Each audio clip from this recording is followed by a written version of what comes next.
मौसम बहुत सुहावना है, हल्की हल्की बारिश हो रही है और ढाबे के बाहर दो बहुत ही विशाल रंग बिरंगे छाते लगे हैं। बर्तन से गर्मा गर्म मटन का धुआं उठ रहा है। भोला धीरे धीरे करछी चला रहा है। चाचा चतुर्वेदी आंखें बंद करके पहले निवाले का आनंद ले रहे हैं। बारिश की बूंदों की आवाज साफ सुनाई दे रही है। रामपुर गांव में बरसती ये रिमझिम बारिश और हमारे भोला के हाथ का मटन, सच कहूँ तो उसका कोई मुकाबला नहीं। भोला के ढाबे में कोई बड़े बड़े टीन के शेड या एसी नहीं लगे थे। खुले आसमान के नीचे बस ये दो बड़े छाते हैं और यहाँ का नियम भी बहुत सीधा है बॉस। खाना है तो इन्हीं छातों के नीचे बैठकर खाइए। घर के लिए टिफिन बॉक्स पैक नहीं किए जाएंगे। भोला बाबू, क्या बात है, क्या स्वाद है तुम्हारे हाथों में। आज तो तुमने कमाल ही कर दिया। सच सच बताना, तुम्हारे इस मटन में कोई जादू है या तुमने सीधे जन्नत का कोई रास्ता इसमें मिला दिया है। इस बारिश की ठंडक में तुम्हारी ये तीखी मसालेदार ग्रेवी, कसम से कह रहा हूँ मेरी आत्मा तृप्त हो गई आज। अरे चाचा, इसमें जादू टोना कहाँ से आ गया? ये तो बस दादाजी की पुरानी रेसिपी है और आप जैसे बड़ों का प्यार है। मैं तो बस इसे धीमी आंच पर बड़े इत्मीनान से पकाता हूँ, शायद इसलिए स्वाद आ जाता है। आप लोग खाकर दुआएं देते हैं तो स्वाद अपने आप 2 गुना हो जाता है। ढाबे के ठीक सामने नटवर अपनी खाली दुकान में बैठा। वो एक तौलिए से मक्खी उड़ा रहा है। उसकी दुकान अंदर से बहुत फैंसी है पर एक भी ग्राहक नहीं है। वो खिड़की से भोला के ढाबे की भीड़ और उन रंग बिरंगे छातों को घूर रहा है।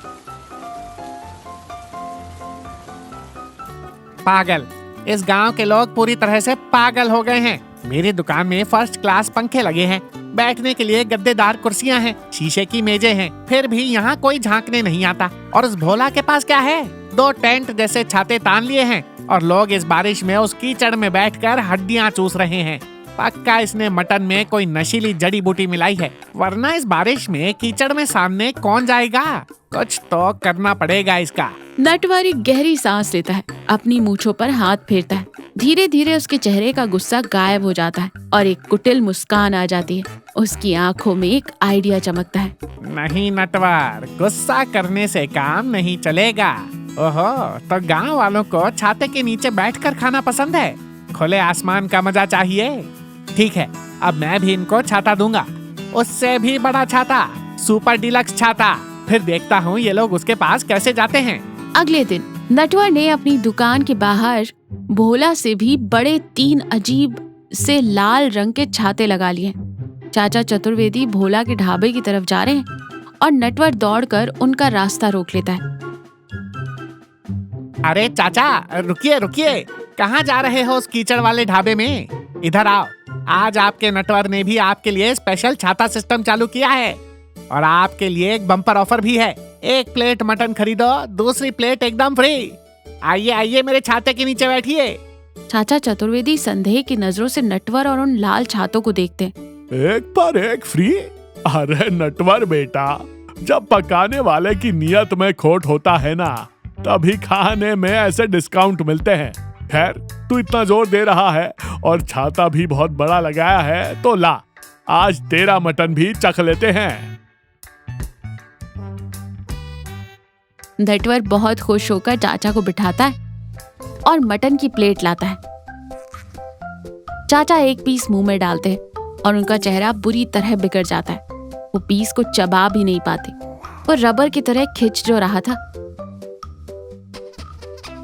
चाचा खांसते हुए पानी का ग्लास उठाते हैं और हांफते हुए कहते हैं, अरे नटवर, ये क्या है? ये मटन का पीस है या किसी पुराने ट्रैक्टर का टायर? इसे चबाने से पहले तो मुझे अपने दांतों का लाइफ इंश्योरेंस करवाना पड़ेगा भाई। अरे चाचा, वो थोड़ा जल्दी में गैस बचाने के चक्कर में कुकर की सीटी ठीक से नहीं लगी, इसलिए शायद पीस गला नहीं। चाचा कुर्सी से उठते हैं और ताना मारकर कहते हैं, नटवर बाबू, जब खाना बनाना ना आता हो ना, तो छाता बड़ा करने से स्वाद बड़ा नहीं हो जाता।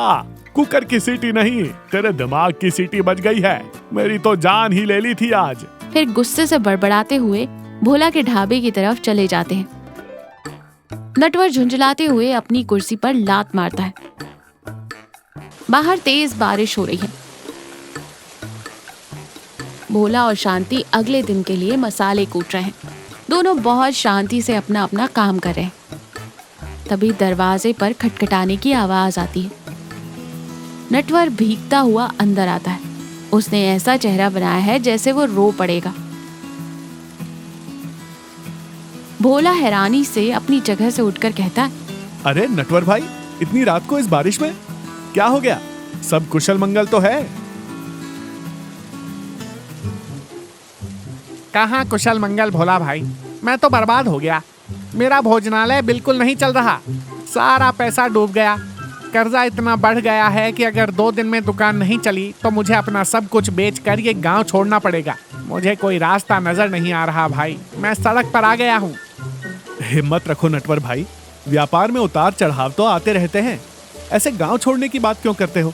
तुम बताओ, मैं तुम्हारी क्या मदद कर सकता हूँ? नटवर भोला के हाथ को पकड़कर गिड़गिड़ाते हुए कहता है, भोला, तूने भगवान की तरह पूछा है। तू बस मुझे अपना वो सीक्रेट मसाला दे दे, सिर्फ कुछ दिनों के लिए, जब तक मेरे कुछ पक्के ग्राहक नहीं बन जाते। उसके बाद मैं तेरा मसाला वापस कर दूंगा। मेरे कर्ज उतरने तक मेरी इज्जत बचा ले भाई। ये क्या मजाक है नटवर जी? व्यापार में क्या कोई अपनी रेसिपी या मसाले बांटता फिरता है? आप मांगेंगे और हम दे देंगे? ये कोई परचून की दुकान है क्या? शांत हो जाओ शांति, वो मुसीबत में है। नटवर भाई, मेरे पास कोई ऐसा सीक्रेट या जादुई मसाला नहीं है जो मैं तुमसे छुपा रहा हूँ। मैं तो वही साधारण मसाले डालता हूँ जो सबके घरों में होते हैं। फर्क बस इतना है कि मैं मटन को 3 घंटे तक बहुत प्यार और धीरज के साथ पकाता हूँ। फिर भी अगर तुम्हें लगता है कि मेरे डिब्बे में कोई जादू है तो ये लो। भोला उसे मसालों से भरा एक छोटा डिब्बा देता है। कल इसका इस्तेमाल कर लेना, लेकिन मेरी एक बात हमेशा याद रखना नटवर भाई, खाना तेज आग पर नहीं, पकाने वाले के सब्र पर पकता है। नटवर के चेहरे पर एक कुटिल खुशी आ जाती है। वो तुरंत डिब्बा लेता है और बिना कुछ कहे वहां से निकल जाता है। नटवर ने अपनी दुकान के बाहर एक बड़ा सा बोर्ड लगा दिया है, भोला के स्वाद वाला मटन यहाँ मिलेगा। 2-3 नए ग्राहक बैठकर खा रहे हैं। भोला और शांति उदास होकर अपने ढाबे से ये सब देख रहे हैं। उनका ढाबा आज खाली है। देख लिया आपने, आपकी शराफत का क्या सिला मिला। वो मगरमच्छ के आंसू रोया और आपने पिघलकर अपना मसाला उसे दे दिया। अब उसने हमारा ही मसाला लेकर हमारे ही सामने आपके नाम का बोर्ड लगा लिया। आज हमारे छातों के नीचे कोई नहीं है। उसने हमारे पेट पर लात मार दी जी। परेशान मत हो शांति, मैंने उसे सिर्फ अपना मसाला दिया है, अपना तजुर्बा और अपना प्यार नहीं। स्वाद मसालों में नहीं, हाथों में होता है।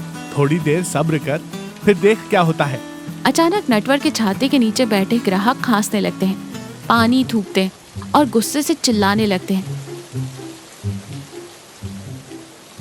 नटवर घबराकर उनके पास दौड़ता है।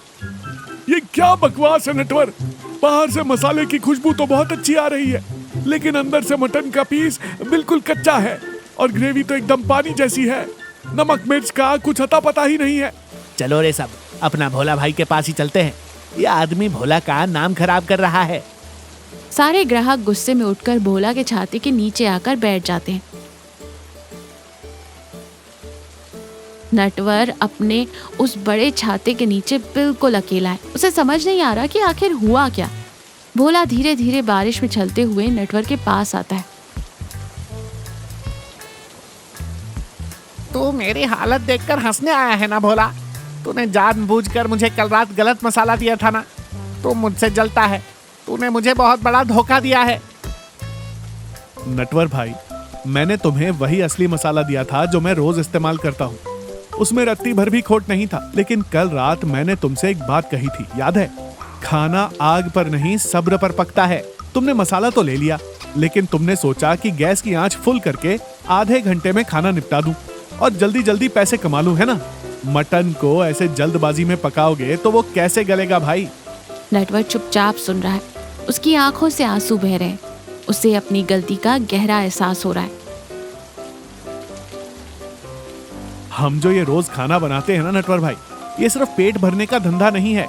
कोई इंसान दिन भर की कड़ी मेहनत के बाद थक हार कर यहाँ आता है, कोई अपनी छोटी सी खुशी बांटने आता है। उनकी भूख मिटाना हमारा धर्म है। जब तक पकाने वाले के दिल में खाने वाले के लिए प्यार ना हो और पकाने के तरीके में सब्र ना हो, तब तक दुनिया का कोई सीक्रेट मसाला काम नहीं कर सकता। तुमने मेरा छाता चुरा लिया, मेरे मसाले मांग लिए, मेरा नाम भी इस्तेमाल कर लिया, लेकिन खाना पकाने के लिए जो साफ नीयत चाहिए वो कहाँ से चुराओगे मेरे भाई? नटवर फूट फूट कर रोने लगता है और फिर भोला के पैरों पर गिर जाता है। मुझे माफ कर दे भोला, जलन और लालच ने मुझे अंधा कर दिया था। मुझे लगता था कि व्यापार सिर्फ चालाकी, धोखे और दूसरों को गिरा कर किया जाता है। आज तूने मेरी आंखें खोल दी। तूने मुझे जिंदगी का सबसे बड़ा सबक दिया है। कल से ये सारे शॉर्टकट बंद। शांति पीछे से चलकर आती है। दुकान बंद करने की कोई जरूरत नहीं है नटवर जी। आप मटन सही से नहीं पका पाते तो क्या हुआ?